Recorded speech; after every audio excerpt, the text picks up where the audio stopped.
How are we supposed to even know what a healthy relationship looks like when so many of us have been brought up in homes where there are unhealthy dynamics going on? We haven't seen a healthy relationship modeled with them, and then their relationship with us has not been healthy. We don't really know what a healthy relationship is supposed to look like and feel like because when we grow up, our body has memorized certain emotions and feelings and situations. And so we gravitate towards what's familiar to us, not necessarily what is healthy. And we'll move toward situations that recreate our childhood experiences because subconsciously we are supposed to heal from that. We are supposed to outgrow that. That being said, if we don't really know what a healthy relationship is supposed to look like and feel like, we can't really move into something in an empowered way. If our blueprint is unhealthy, even if what we're looking for and striving for is healthy, if our blueprint and what we've seen and encountered as a child is unhealthy, we're going to move more towards what's familiar. And unconsciously, we're going to think that's healthy when really it isn't. So, in this video, I want to get into what healthy relationships are supposed to look like, what they're supposed to feel like. So that way you can identify when you are entering into a relationship or you are in a relationship if it is the right thing for you. Now, I always say to my private clients that doing the right thing is often the hard thing, right? When we are in something and it's not feeling good, oftentimes the right thing to do is to leave. But if we are addicted to pain, it's going to be very hard to leave because, again, we have our abandonment issues coming up. We don't want to be alone. And it's going to be the right thing to do. But again, it's going to be the hard thing to do. So we really want to tap into how we're feeling in certain situations, how we're feeling in the dynamic. But the starting point is always yourself. Now, I always say in all of my videos, in my books, that you cannot have a healthy relationship if you do not have a healthy relationship with yourself. The first thing that we need to look at is what our relationship is like with ourselves. Do we have a good relationship with ourselves? And what are our core emotions that we're feeling day to day, week to week, before we can identify what the relationship is doing? So, what I mean by this is you need to look within yourself to see if you are a happy woman or a happy man, right? You need to be happy, fulfilled, and joyful, content, etc. on your own before you enter into a relationship. Now, I say this because so many of us seek relationships to fulfill some sort of void that we are feeling within ourselves. And so the core emotions that we'll have when we are coming from this space is unhappiness, we're feeling discontent, we're feeling depressed, we're not feeling good about ourselves, we're feeling lonely, we're feeling depression, we're feeling these sorts of feelings. Now, when we are moving into a relationship from this space, and so let's say maybe 95% of us are not content being alone, which is fine. Like, we don't want to have shame around that. We just want to have the awareness around that. And we're not content with our lives on our own as a single person. And so we'll go on a dating app from this space. Now, what happens when you do this is you are always attracting to you that which you are. So if we're insecure and we are not feeling good about ourselves, there is no way we can attract a healthy person because vibrationally, and let's just say in terms of our frequencies are off, right? We won't even be able to meet a healthy person if dominantly we do not feel good about ourselves and we are insecure. So what's going to happen is we're going to get on this dating app from this space of pain and we're going to attach to someone that is also in a space of pain, right? This is trauma bonding. So you get on the app not feeling good about yourself, feeling lonely, and this other person gets on the app feeling the same sort of feelings, doesn't like their life, is looking for attention, doesn't feel good about themselves. And then now you meet each other. And what happens is because you don't feel good in your own individual life, and you're not giving your inner child the things that your child needs, and you can read more about this in Secrets of the Feminine Woman, but you meet someone that starts to meet these needs for you. Now, it's superficial because again, no one can meet your needs if you cannot meet your needs. You meet your needs and someone else amplifies that. When you get on a dating app and you're coming from the space of emptiness and then someone else is coming into the dynamic in the space of emptiness and you meet, all of a sudden you both feel super good and happy because you guys are both meeting each other's needs and you're not able to meet your own needs. So you start meeting each other's needs, right? You both start getting each other attention and you start complimenting each other. You guys start talking all the time. You exchange messages. You get on the call very quickly and then you go on a date. And the date is like extended, and you're doing this because, oh my God, like now I have someone to give me all this attention and shower me with all this attention, because both of you are not giving that to yourselves. And so you meet on an app and you're both giving each other these needs that you're not meeting within yourself. But because you're not meeting it within yourself and someone else is meeting it for you, you start to feel very good. You start to feel happy. You start to feel these feelings that you're not generating on your own with someone else. And this is the beginning of an unhealthy relationship. Now, the reason that this is the beginning of an unhealthy relationship is you cannot have a healthy relationship with someone when you do not have a healthy relationship with yourself.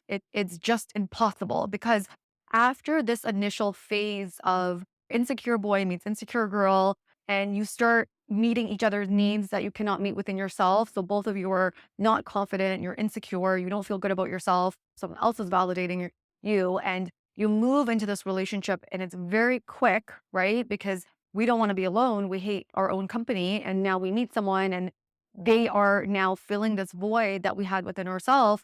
What happens is, once all these hormones and chemicals start to wear off, we can start seeing the person for who they really are. And because we bypass this whole courting phase, because again, courting is something that builds upon each other and it comes from a healthy space because there's gaps in between and it's a building process. So it takes time. And in the courting phase, you can spot red flags. You can see, is this someone that matches my values? And do we have the same goals in life? And it takes time to discover this about a person. It's not something that is rushed. So in this unhealthy dynamic, once you start to really see each other's like true colors, what happens is now you're attached, and you're attached in an unhealthy way. And all of their imperfections, and again, everyone has imperfections, and I'll get into that a little bit more later on in the video.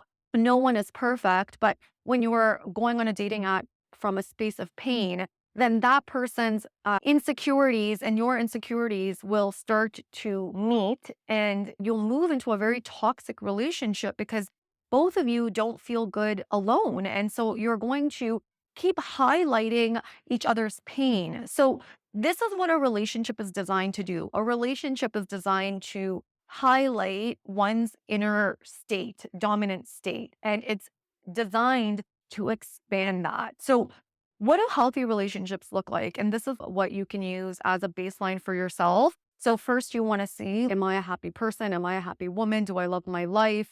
And am I attractive? Now, when I say attractive, and I get into this more in Secrets of the Feminine Woman, but an attractive woman is a happy woman and is very attractive to the opposite sex. She's magnetic. That is what femininity is. Feminine energy is magnetic. Feminine women attract opportunities, experiences, money, abundance to them very effortlessly, because their emotions and their energy is just magnetic, right? And same thing with a masculine energy man. These people are just naturally magnetic, let's say, and they don't have to work so hard to get the things that they want. And they're happy, right? There's no need or attachment. When you're coming from this space and you're a happy person and you love your life, you are feeling good. And again, you're never going to feel like on a high every single day. And especially if you're a woman, your emotions are going to go up and down, but you're going to be content. So your dominant feeling or state is going to be happy, fulfilled, and content, right? Are you going to have bad days? Yes. Are you going to be tired? Yes. Are you going to feel angry?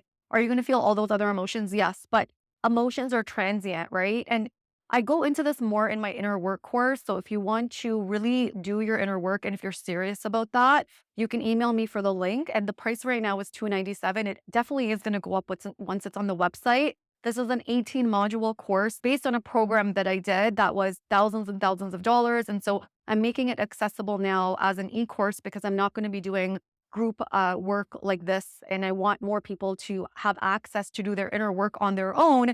They can't work privately with me. But I go into these concepts way more in the course if you're really serious about doing your inner work. When you day to day feel these emotions and you're feeling good about yourself on a vibrational scale, they're up here, right? So they're not really down here. So down here, these emotions would be guilt, apathy, feeling shame, feeling unhappy, feeling ungrateful, feeling depressed, right?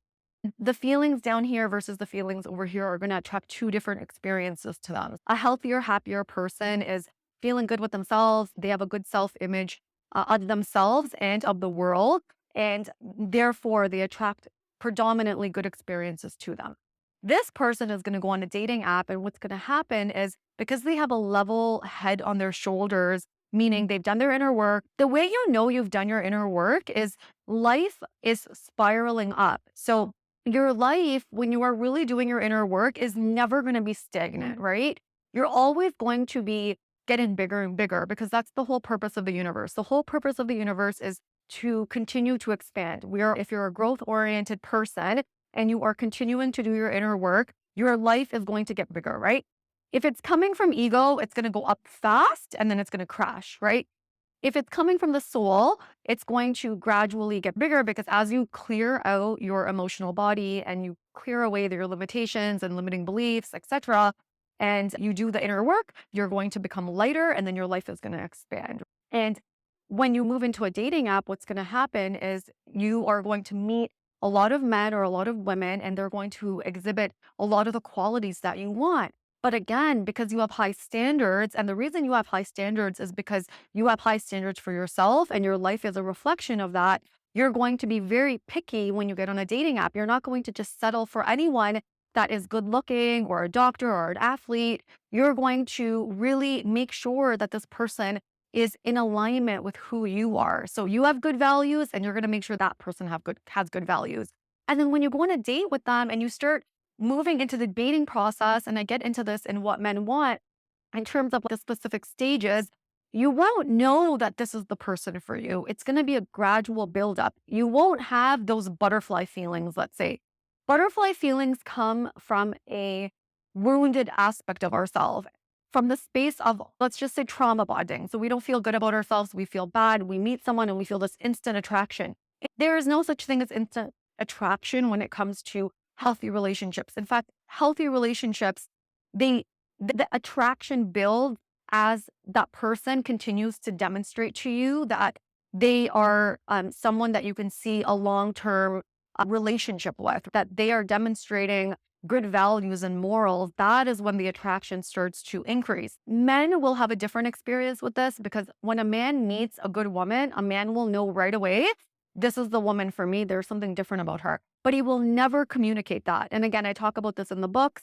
My partner actually talked about this as well in the book, but it's an experience of, I know that this is my woman. Like I have this gut feeling, but it takes time to solidify that because the man is also going to want to see that she is who she really appears to be. And that's going to take time. You're not going to feel these instant butterflies. You're not going to feel any of that. What's going to happen is there's going to be this gradual buildup, and the other person's actions and consistency is what is going to clue in for you that, oh, this person is different. There's something here that feels good to me. And as you continue to spend more time with them, the feeling that you have before you went into the dating app, so that feeling of contentness, happiness, femininity, when you meet the right person, what's going to happen is that feeling is going to expand. You're going to feel happier. You're going to feel more feminine. You're going to feel more delighted. The feeling is going to expand. It's not a feeling that comes right away. It's a feeling that comes over time when you haven't moved into any sort of physical aspect of the relationship. Because I also talk about taking time before you get physical in a relationship. Now, other things to keep in mind in terms of a healthy relationship is if the relationship is a masculine and a feminine one, there's going to be hardships at some point. So after you fall in love, there's going to be hardships. And the reason for this is a masculine man and a feminine woman have different needs.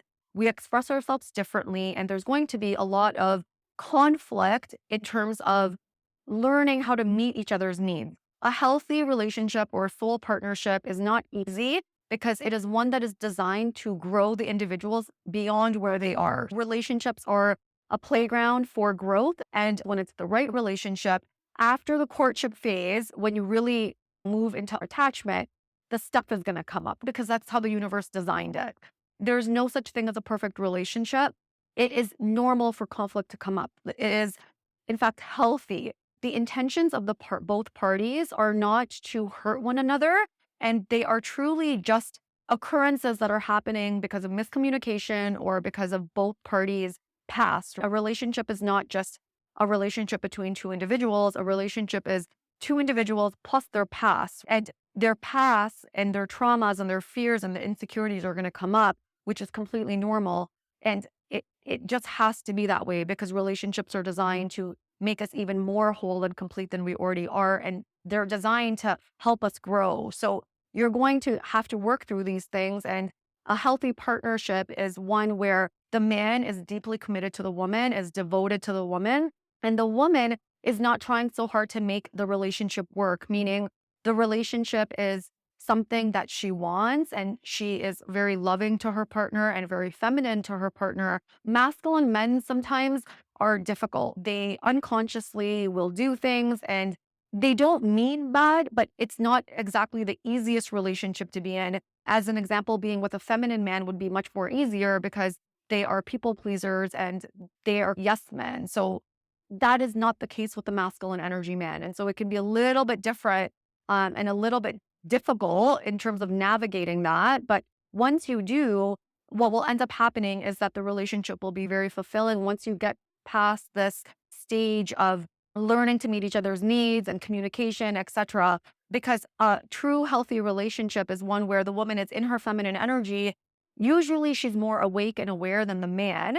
And she triggers more of his masculinity and she moves him more into his masculine. Because again, relationships are designed to move us more into our energies and to ground us more into our energies. And so if it's not doing that, then it's not the right relationship for you. Relationships that are healthy, there's going to be a lot of passion and a lot of attraction. The man in the dynamic is really going to be attracted emotionally to the feminine woman, and the feminine woman is going to be very attracted to the man. But she's going to be attracted to the man if the man is providing a lot of safety. There's sure to be a lot of safety in the relationship. And if there isn't safety and there's a lot of discord because past issues are coming up, there's going to be a strong desire to correct those issues and to fix those issues, especially from the man's side. So it should never be a woman trying to make the relationship work or fix the relationship, because if that's the case, the woman is in her masculine energy. The woman needs to be in her feminine energy and the man needs to be in his masculine energy and should have more of the desire to make things work with the woman. If it's the other way around, there's something mismatched in the dynamic and it's not a healthy relationship and it's not going to work. If there is no passion in the relationship and we're not feeling respect and desire for our partner, that is not a soul connection. That's not a spiritual partnership. That is just companionship. It's just really two friends cohabitating and really two people that are afraid to be alone and their abandonment needs are very heightened, which is why they're in the relationship. Because when you have worked through those issues and those core wounds, you're okay to be on your own and you're not going to settle for a relationship where the passion and the attraction is not there. Anyways, I hope you guys love this video and I will catch you on the next one. Bye.